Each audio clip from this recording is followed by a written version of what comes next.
How? How's it going, Pierre? Wondering. About?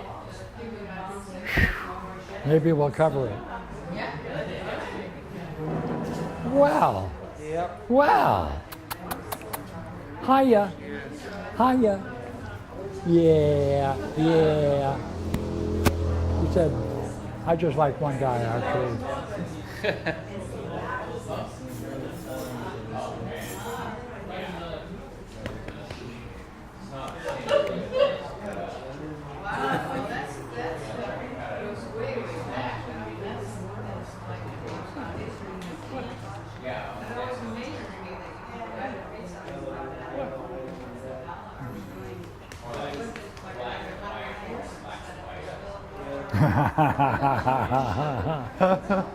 Where's my pet?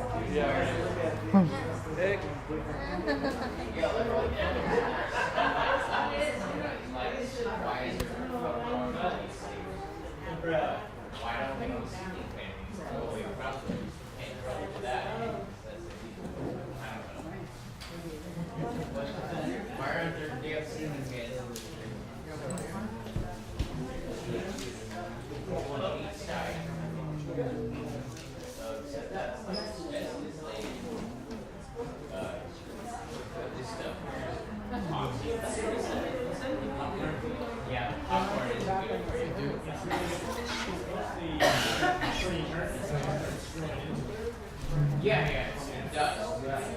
I say like, they are in there and there, but I don't want to put it in. I don't want to touch that. You gotta wait for me. I prefer myself. Yeah. Oh yeah. You start to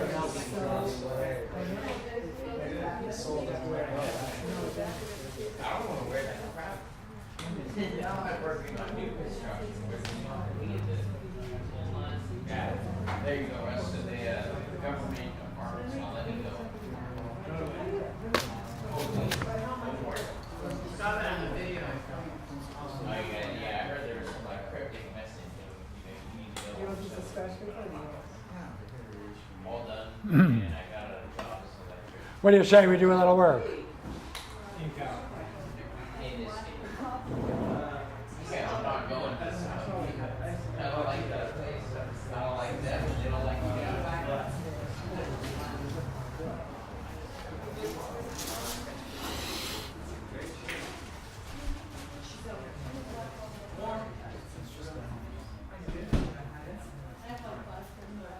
Fire this evening.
Okay?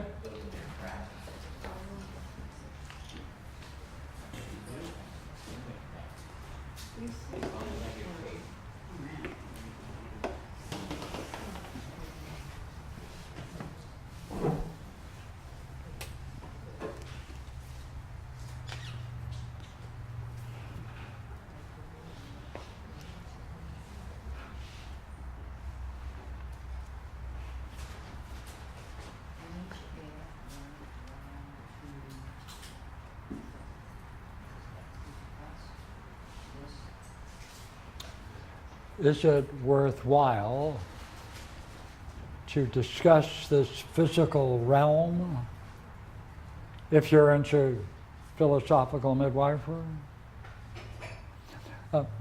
Can there be a question that creates a wonder? And then what do you do with the wonder?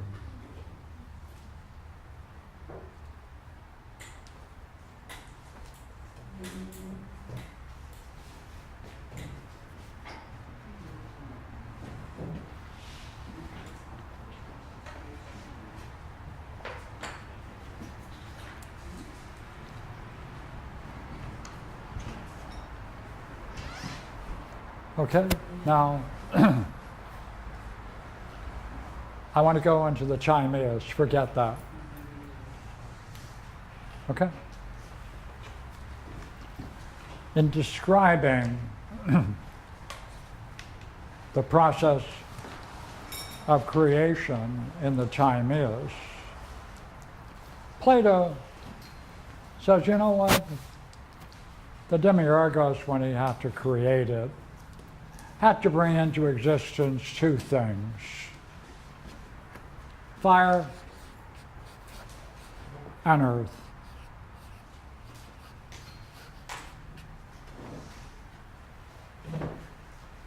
Because without fire, no light. Without earth, no sense of solidity. So these were essential, the beginning, to start off with these two elements. And then he says, in order to explore these two, you need two other things which are essential.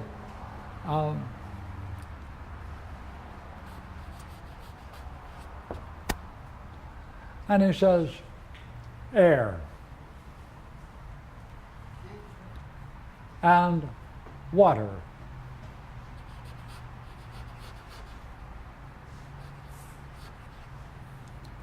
And these two are like extremes. And since you want to have a three-dimensional world, he says, you know, when you have to consider the analogical structure of the universe, in order to talk about physicality or three dimensions in any proportion of three terms that extends itself, you need two terms in order to create to create and distribute the properties. Now, I like this. And look here, he then creates any number of relations.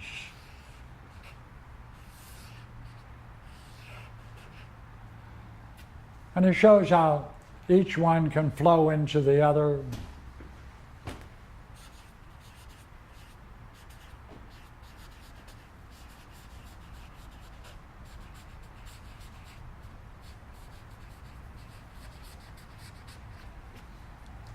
So that when you consider that you can see in many ways in which you can combine this analogically,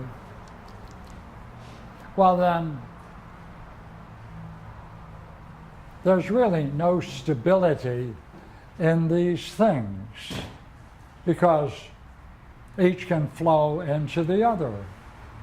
So he says, you know, to talk about these elements, they're not elements, they're not elemental.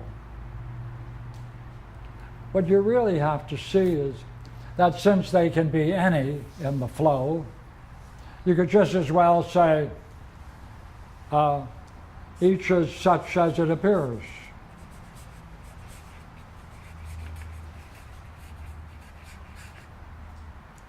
And therefore, when you're really talking about the elements of creation, he says, don't think of these as elements, because what you really have is just something that he calls, it's just such like.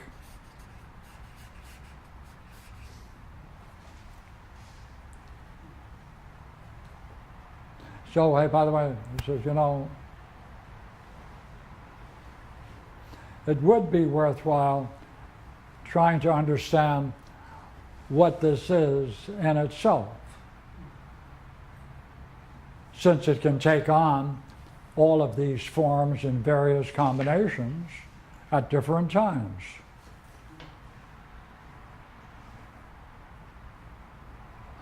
He says, you know what it is? He says it's just like gold.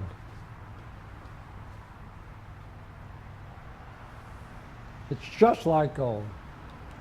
And he talks about having a luminous quality. But he also says that it can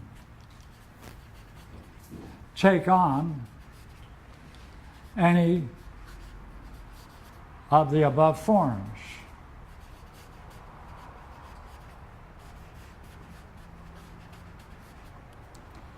But it itself must have no marks, must be pure.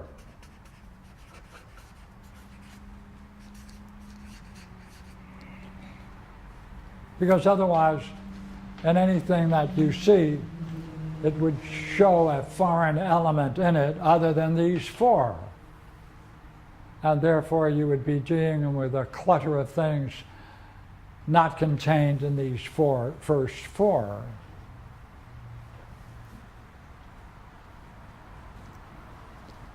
This is therefore, this gold-like substance must be pure in that ultimate sense that it cannot contain anything that can leave a mark on any of the things that flow in and out of it.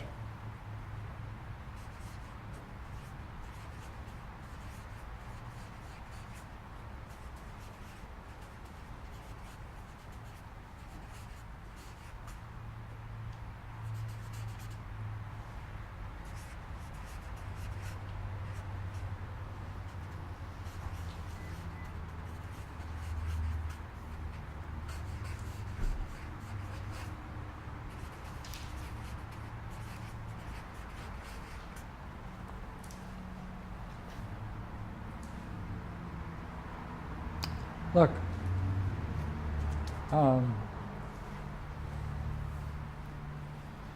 what does that mean about the physical universe, given this thesis? He's saying, by the way, this can only be understood by the mind, the intellect. You only can come to this by reasoning. So this can only be disclosed through the use of intellect, reasoning.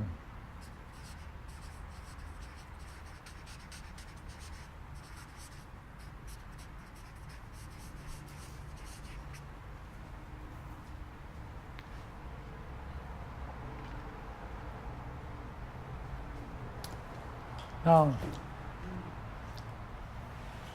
when he talks about fire, he talks about that as the principle of light.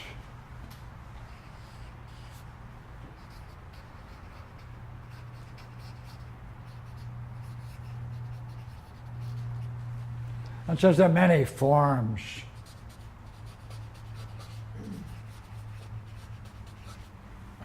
Of that radiance. Oh, It talks about gold having a radiance too.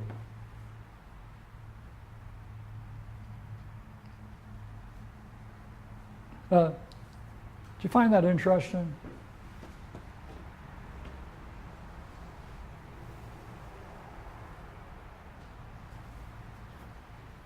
Oh, from this then, he then wants to talk about intellect.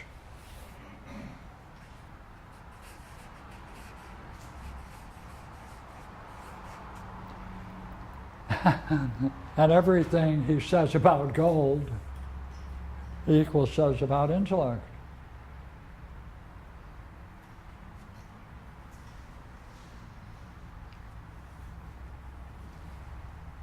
Kind of weird? Huh? Yeah, what would you say about it that's weird? Well, fire, gold, intellect, brilliance. I haven't thought about those.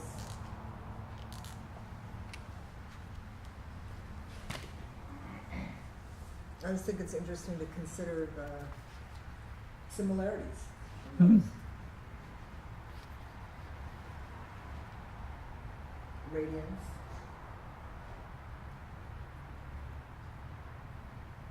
Intellect, brilliance.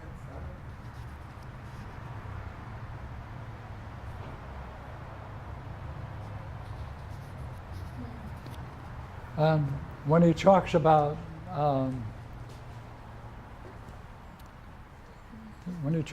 soul, he talks about the many forms of soul, and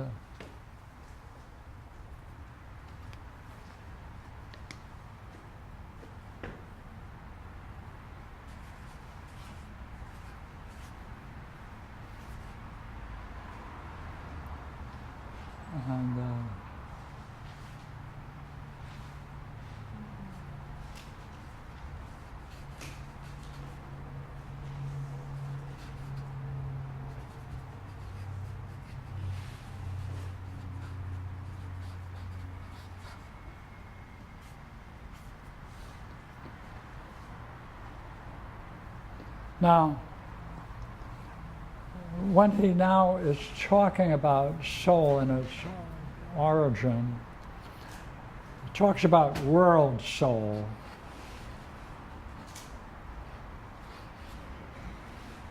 And as he distributes it throughout the cosmos, he assigns it to like fixed stars. They're the most luminous. Hey, in talking about the way in which the world soul breaks up into parts, you really have a hierarchy of luminosity.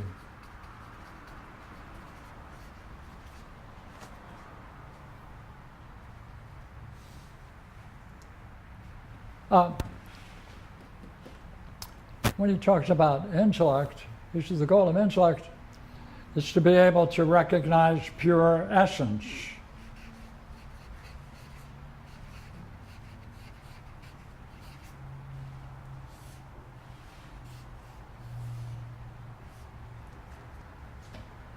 And pure essence, as we talked about last time, is always connected with the highest expression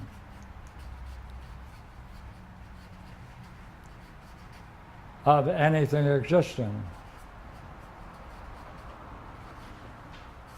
And that's to capture that idea, that's hyparxis.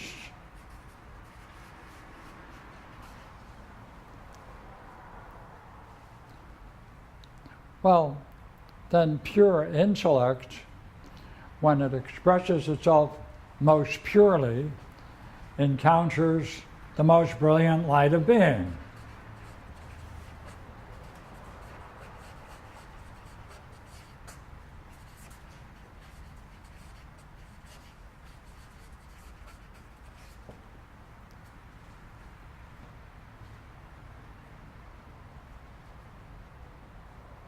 Oh, by the way, pure essence must just be like all of these qualities, must be pure. All of these things can equally be said about it.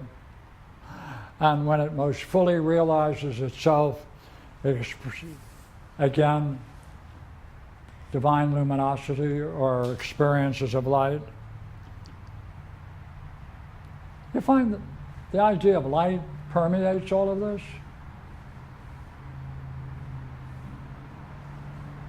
And he takes the physical universe and turns it into something along this model.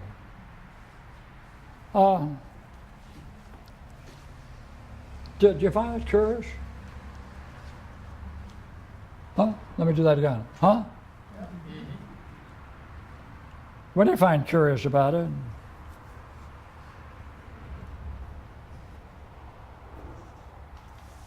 Well, it sounds like everything is let.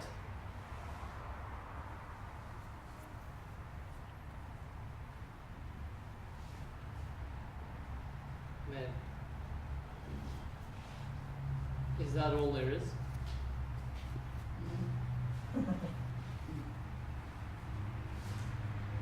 It looks like it's all similar.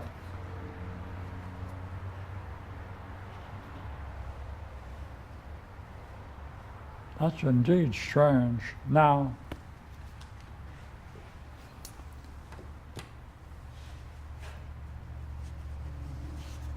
the Balboas have done a great translation. They stripped it and made it pure. Did any of you get it? Off the web, it came late tonight. Well, okay.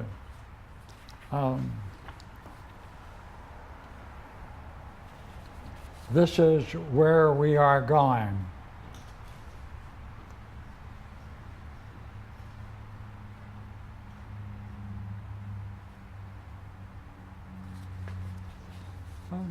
Now, let me say a couple of words about it.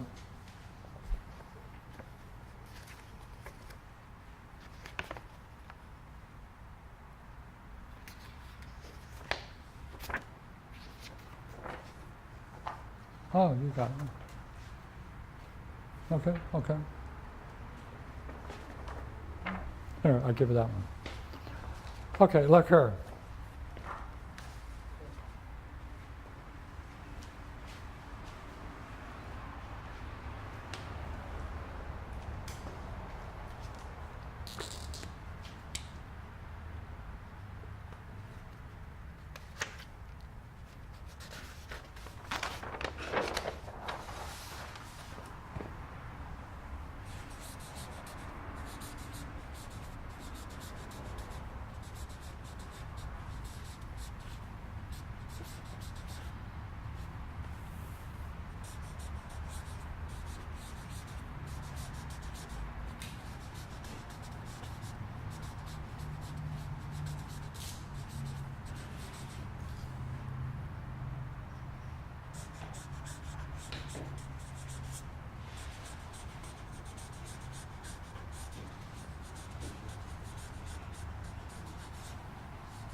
Say in dream work, do we see the importance of using understanding to discover the level of meaning in dreams? Yes. Right. Now, that's a certain way of, right, look here. What in us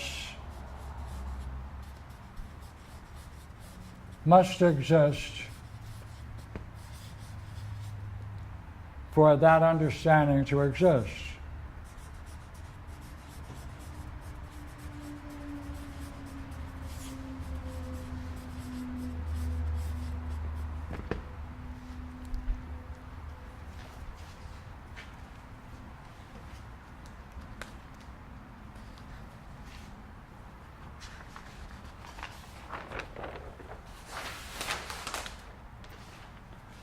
Now, Plato's going to say that understanding is a lesser form of knowing or knowledge.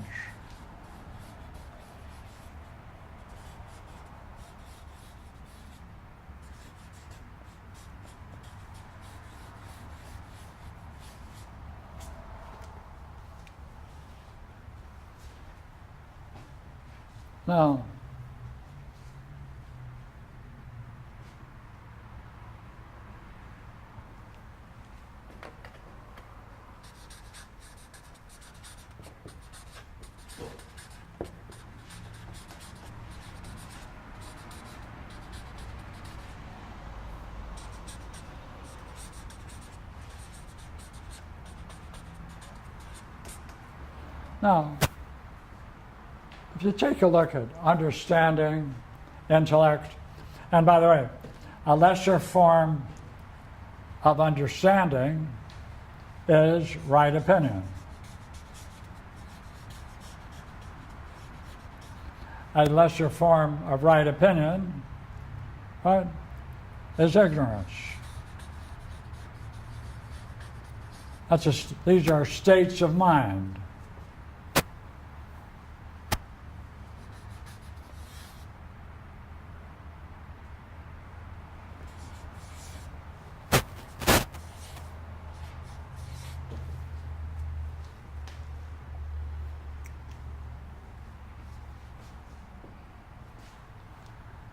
Now, this is where Plato comes in and says the very nature of the way those things function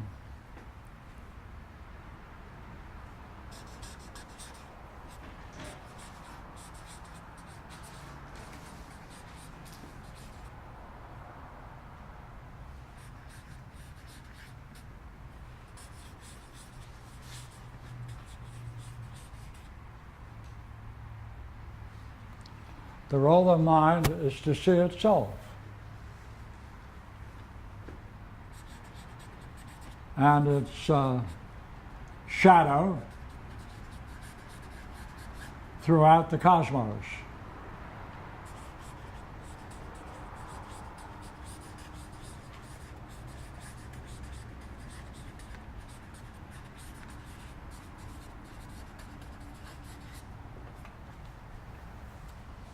But he says, you have to understand what mind is. And he comes up with this.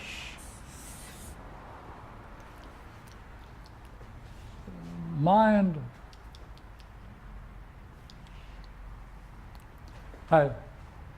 all of these terms are going to come back.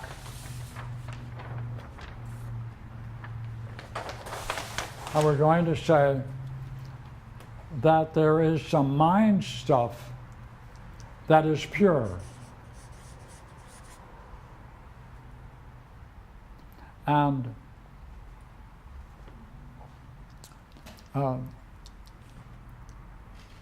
you can describe it as essentially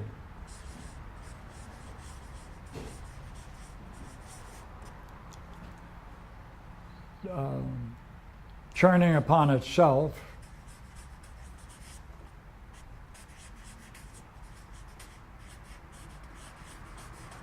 knowing itself,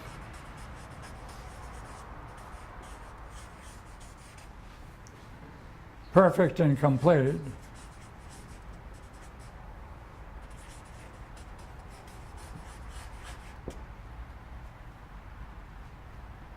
and he has a name for that. And in our translations, they call it essence. Now, many people use that word, and it doesn't mean this. But this is what it means for Plato. And he says, there's something else in the cosmos that's essential. Another kind of essence. And this has nothing to do with the physical world. But this kind of essence hangs around it, hangs about it. Sometimes he says, not only about it, but in it. Now, what is that in the physical world? When it enters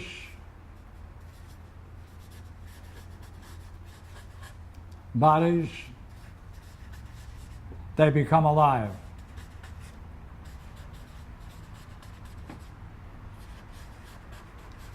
When it departs, death.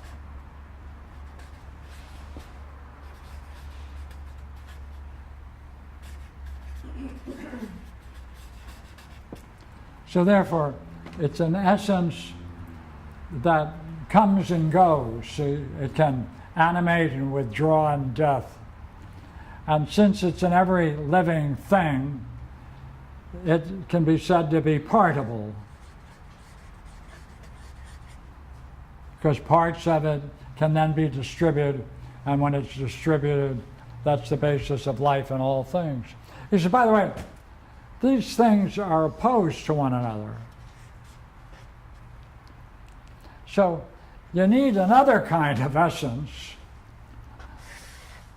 to mix these two together.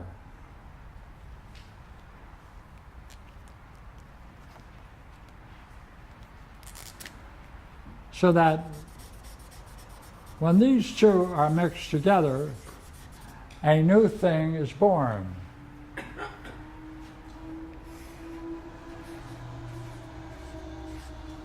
So,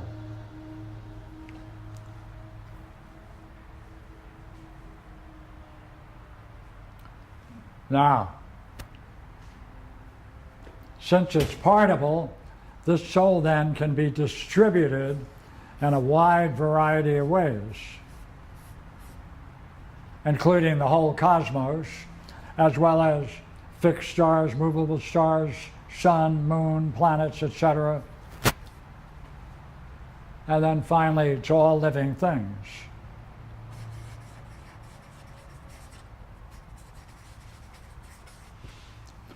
But all of these he talks about as variations of light.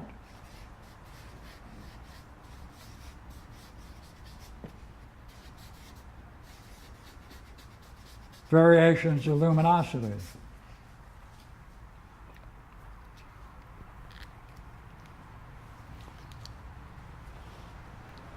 Now, since it has these two, it's of the nature of the soul that it can turn upon itself, see? It can turn about itself, know itself, and reflect upon itself, since that's what it's made of. And you have it in your own soul. Now that thing that can do that is called intellect.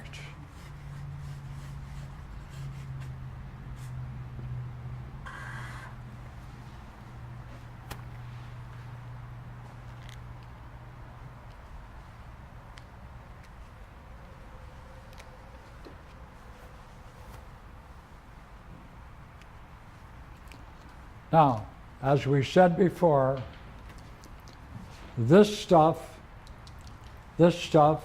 both in the soul, is the kind of stuff in it that continually seeks to improve, develop,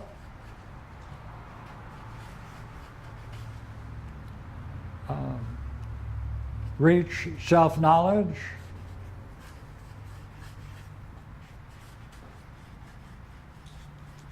because that is its fullest flowering.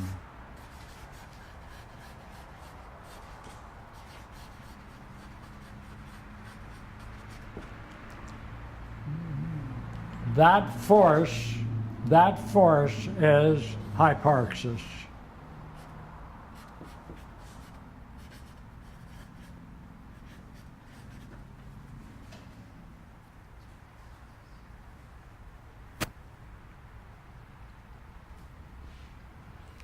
Now, when the soul then is distributed, it follows a mathematical model.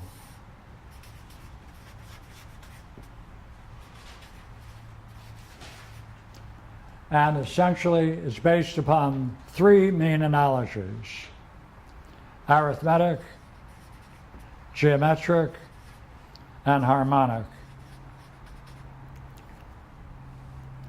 So, within the soul of man, these still have traces of that original dispersal, because all souls then have that tracing and come out of that mixture, and therefore have the similar qualities.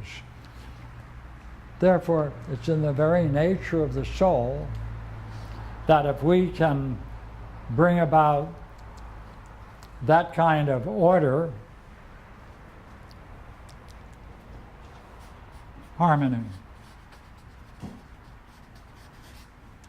That's because this is the built-in harmony of the soul.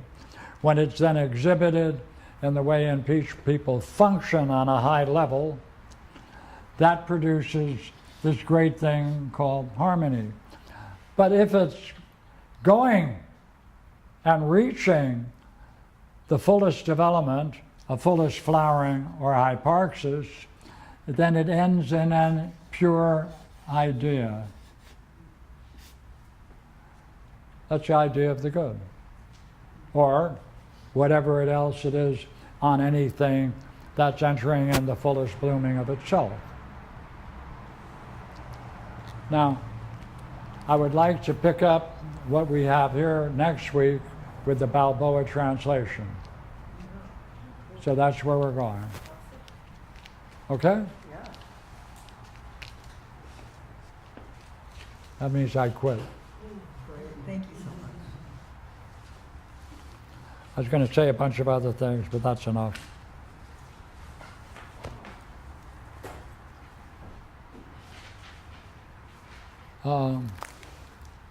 This, Well, actually, there is a quote.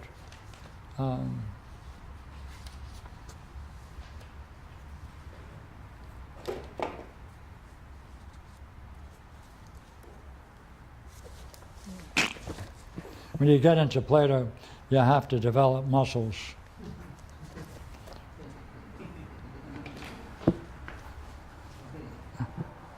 This is the great Rod Rollbank's contribution.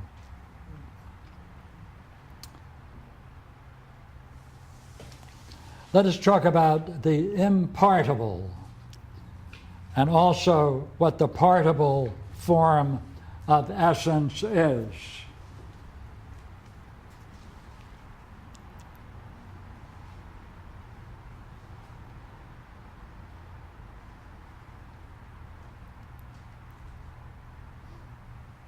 Now, in order to do that, he says, that which is immaterial, separate, prior to the eternal, which is eternal, is impartible. But all essences which proceed about bodies, whether they are mundane lives or natures, or physical masses, or physical reasons, they're all divided about the body that is void of quality. They're partible. These are divisible about bodies. They account for the forms of life, nature.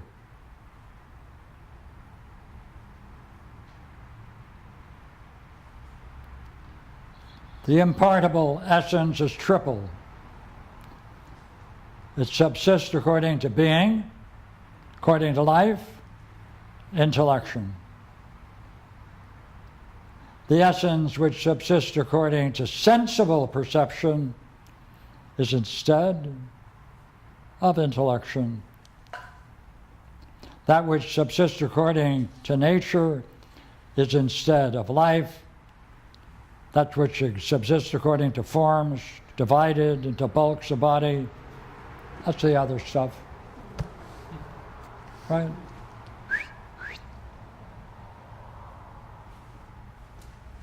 You're up.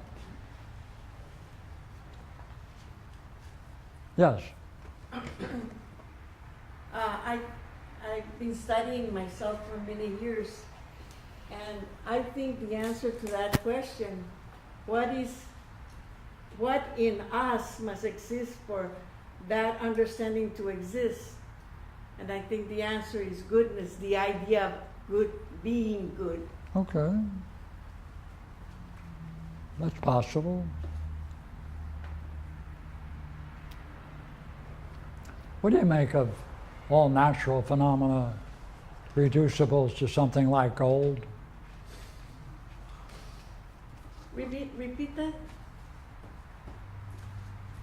I didn't hear that. He reduces all physical phenomena to gold.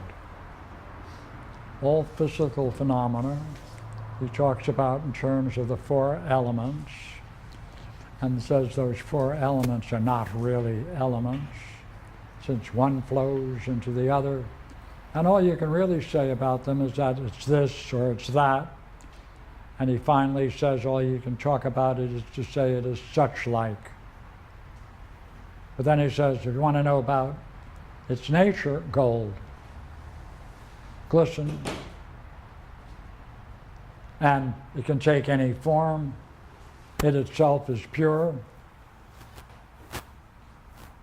That's why later he has to talk about how do forms then impress themselves on the gold.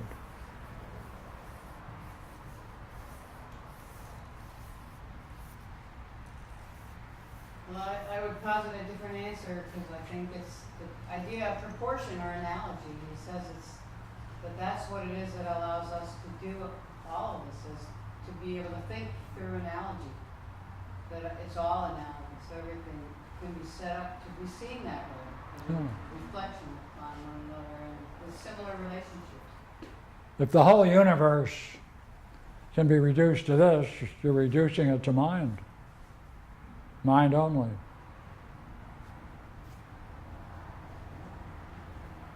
He's breaking mind into two kinds of essence, joining them together as soul, distributed. So it's a mind-only doctrine. Oh. One mind. Just one mind. One. Can you read, what is number 3? I can't read it. Number 1 was Hold it. knowledge, 2 understanding, 3 Right opinion. thank you.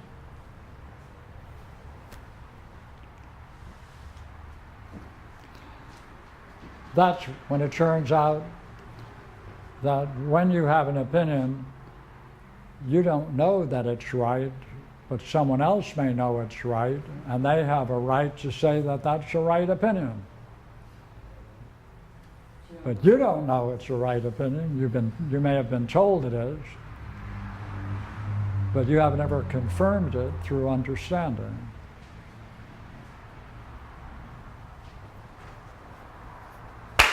That's it. Thank you, Peter. Thank you, Peter. Okay? All right. Look forward to next week. Everybody get the material and we'll play. Is there a meeting at Dave's tomorrow? I believe there's a meeting tomorrow. I think so, right? Yeah. Here, I made my own, when I was reading the Timaeus, I made my own but I was experiencing it the time I was reading it. And I haven't seen my brothers, but I'm going to go home and bring out the. So,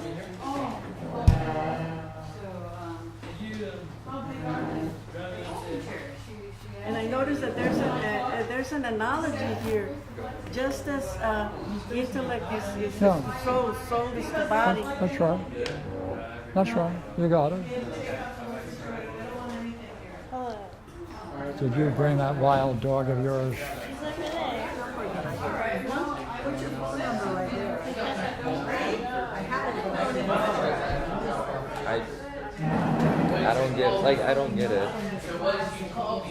Like this is the intellect, this is the mind. Wait, these are both minds, or this is the mind, this is the mind of the universe?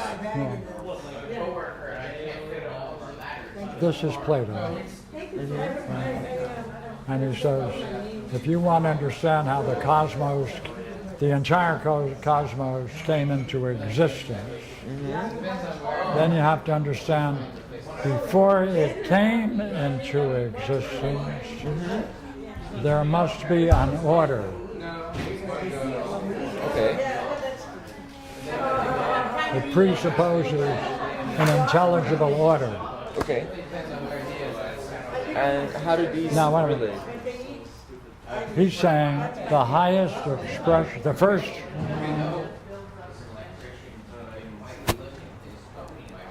he's saying these two have their origin in the one,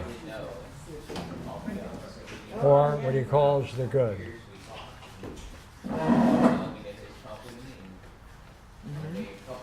From that comes these two. Okay. There are two kinds of essence. Now, that's a Greek term, and we're understanding it in terms of the Greeks. Right? And this is what he says. What it is, it's some inner power that can turn and reflect upon itself. It's capable of knowing itself. Yeah. It's perfect and complete. Wow, okay. Wow, that's kind of interesting. Yeah. This, by the way, there's something else just like it. What is that? Another kind of essence. Okay. This can be broken up. This cannot. This then can be this therefore can be broken up, therefore it's particles. It can be broken into particles. And what does this do? This gives you life, like. It's the same as this. Uh-huh. This therefore is around any kind of body, anything living. It surrounds it. And when it's present, the thing is alive. And it withdraws, it's dead. But I'm just saying, I don't know, sometimes people get sucked into this stuff. That's what he wants to call.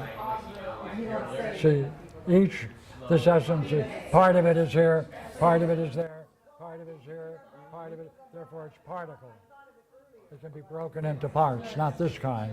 No. Okay. Now he says, you know what? If you got this stuff, if you can mix them, Become particles who we can recognize ourselves. that's right. If you can mix them, that's soul. That's the origin of the soul. Things that it's alive and can recognize itself. The very nature of the soul must have the power.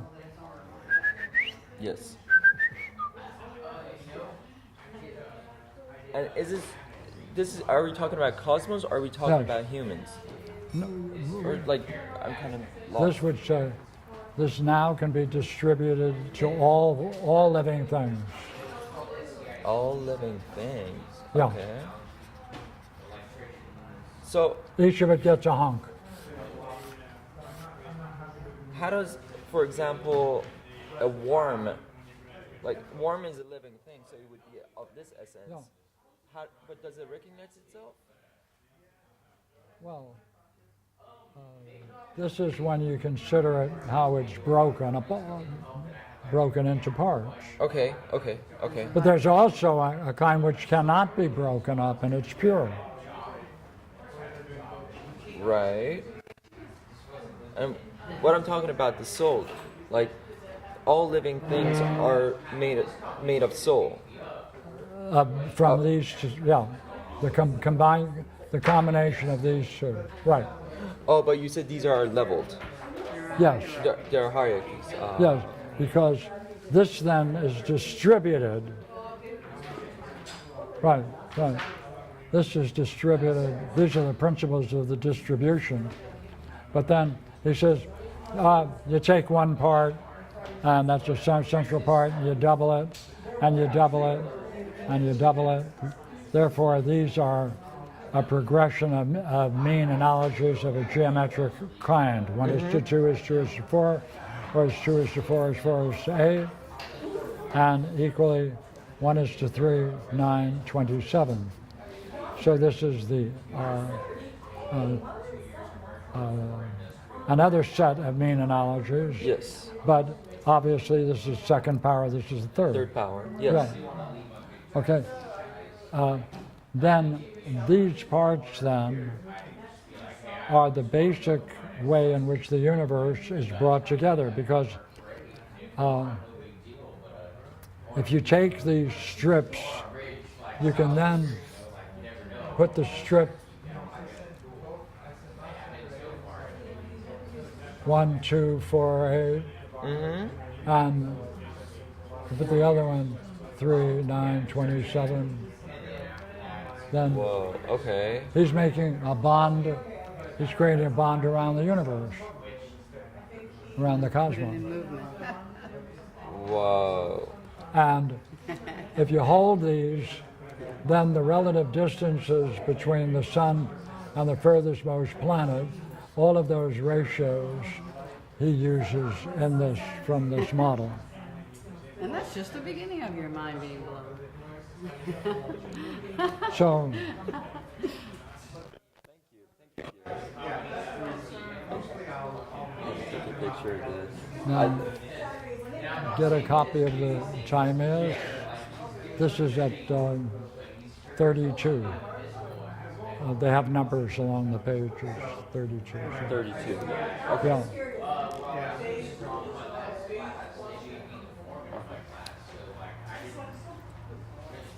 What kind of idea are we talking about? Look, it's not any different than a dream.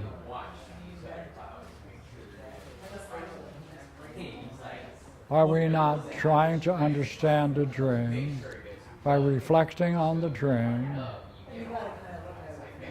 Yes? And trying to discover within it whether there's some order, a pattern, harmony. By the way, do your dreams have some goal? Are they going somewhere? I do.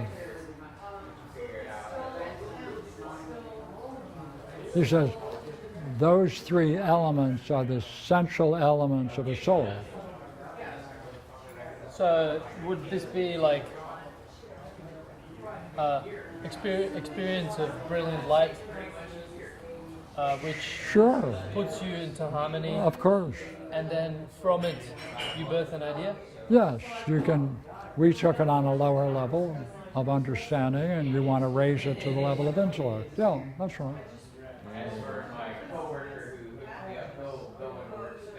His idea could be an See, opinion. he wants to lay these principles down in order to explain how you can understand the cosmos coming into existence.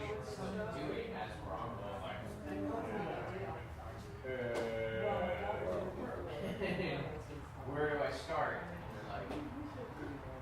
You start here, and you're gonna go through all that. What kind of gold are we talking about? What kind of goal? Yeah. The whole goal of this is to show the providence of God. No, gold. That's the goal. Do you have a D at the end of that? I'm saying gold. Like the ring. Gold ring. Goal, G-O-A-L? D. G-O-L-D. Oh, that's so. Yeah, what about it? So he's asking. What kind of gold are we talking about? Pardon? What kind of gold is this? Is this mine? I don't know. I don't believe you. I don't care. You have a question about it? Well, like, Why are you wondering about it? it's very intriguing. Oh, and you want me to end your interest with a No, but maybe a little. no.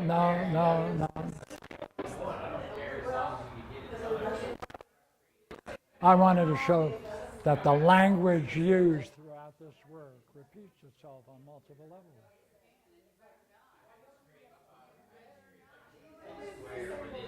To explain different things that come together.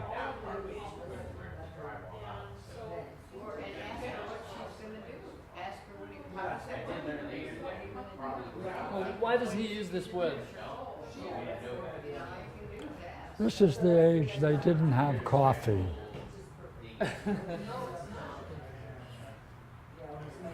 So they picked on gold. Well, I mean, like, is it? Well, gold is, if it has a brilliance, it's not a brilliance that emanates from it. It's a brilliance that's reflective. Is it not? however you want to So- consider it. If you want to take it, I'm trying to take it metaphorically. Yeah. In a dark room, you wouldn't see any gold. So you need a light source. Yeah. Yeah. But you see, you might say that in a way this anticipates Immanuel Kant, because then we add all of these. It's a property of our mind. To put meaning into this? And we may just simply being distorting what's basic.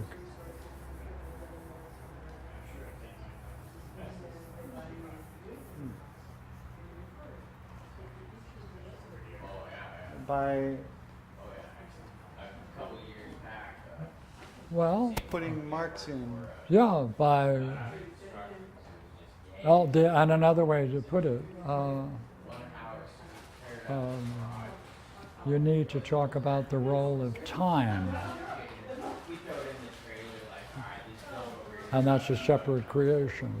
We're not there yet.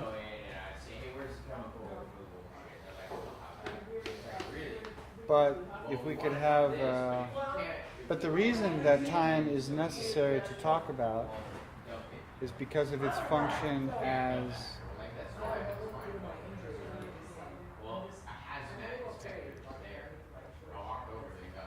Well, his goal is to show that you can understand the cosmos in terms of a metaphysics that will include the physical realm. that you can or cannot. Can.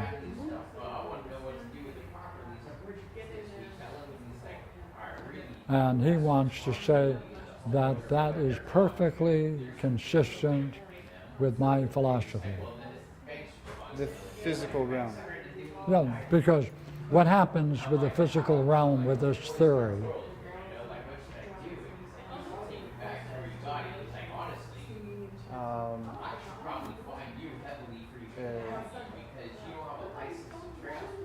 I'm just going to take a guess. It's subordinate to and results from mind. And it's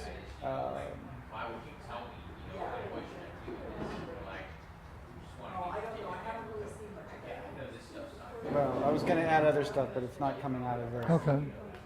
Either way, this gives it a place in the metaphysical world, right? Pardon me? Either way, it gives this gives the physical world a place in metaphysics. Does it? Does that place have to do with the problem of ignorance? And time also has to do with that? Yes. Yes, absolutely.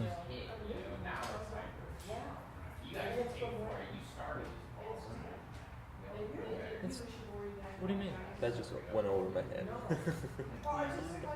Well, That's kind of the general. reason I added that, and I'm not sure it's coming out of here, but the reason I added ignorance is because the physical world is so compelling. It's so, I meet every week with a couple of empirical scientists. And they're also probably into some Kant without knowing it. Yeah. And if I can't do that, it doesn't exist. Yeah, that's naive. But that naivete is a type of ignorance. Sure, if they're still in David, I mean, they're still in Newton. Yeah. Well, that's, But if the I medical, mean, if that's been dumped for some years. yeah, but why are they not? They're not following what's going on. And, Yeah, but what's the function of the metaphysical world? what is the function of it? Yeah, without it, what could be said? Not the metaphysical world. I'm sorry, the physical world, the one that we're trying to include in here. Yeah. What would happen, or what would Without be, the metaphysical? without the physical world, without this realm, the physical realm. What could not be accomplished, or what would not happen? What would be missing without it? And that's why I was going for ignorance, because I thought it might have something to do with illusion and Yes, you're absolutely right. The question you're raising is what was the need for creation to begin anyway? I like it. Right? Absolutely. Yeah. Because, Not just the physical world, but well, it doesn't make any difference. That's right. All the way up or down. Oh. Proclus has an interesting answer to that. which is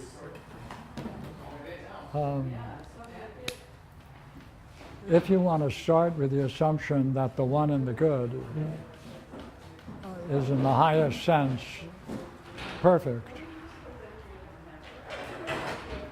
could it be perfect and not create?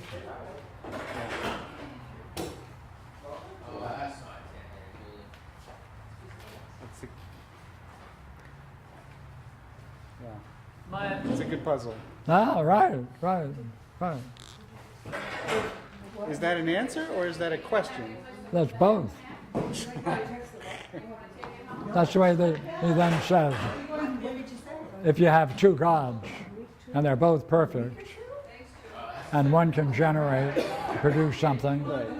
which one would be more perfect? The one that's impotent? Well, it depends on what he's creating, doesn't it? Well, no. Come on, the question would be whether or not it is essential or it's not essential.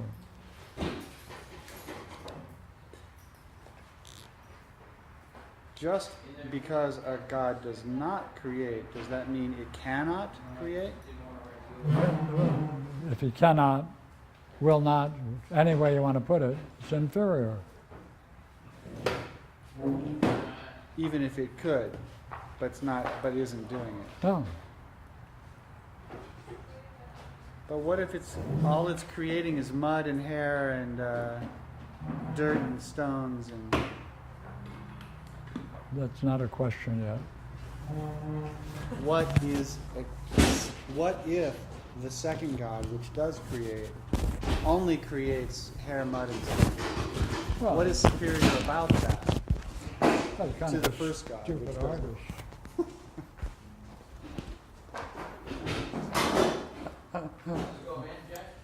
And the question would be, in creation, you have to ask, was there a mother?